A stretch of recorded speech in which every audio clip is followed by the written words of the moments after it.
শুভ দুপুর বন্ধুরা, কেমন আছো তোমরা? আশা করি তোমরা সবাই খুব ভালো আছো। দুপুরের রান্না নিয়ে বসলাম। এই যে পালং শাক দিয়ে আজকে মুসুরির ডাল হবে, তাই জন্য ডাল আর শাকটা সেদ্ধ বসিয়েছি। ডালটা একটু ফেটে গেলে তারপরে শাকটা দিয়েছি। ওর মধ্যে ওপর থেকে একটু হলুদ গুঁড়ো আর নুন দিয়ে দিয়েছি। দিয়ে ভালো করে ডালটা সেদ্ধ করে নিয়ে ডালটা নামিয়ে রাখতে হবে। নামিয়ে রেখে কড়াইতে একটুখানি সর্ষের তেল গরম করে দিয়ে দিতে হবে শুকনো লঙ্কা, তেজপাতা, পাঁচফোড়ন, রসুন আর পেঁয়াজ দিয়ে ভালো করে রসুন পেঁয়াজটা একটু লাল লাল হয়ে গেলে ওর মধ্যে দিয়ে দিতে হবে সেদ্ধ করে রাখা ডালটা।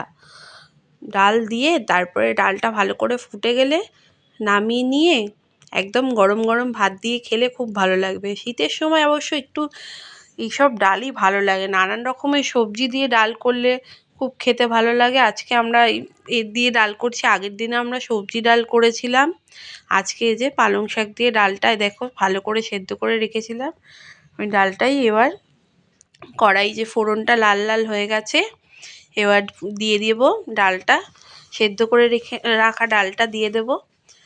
ভিডিও ভালো লাগলে লাইক, কমেন্ট, শেয়ার, সাবস্ক্রাইব করে পাশে থাকার অনুরোধ রইল।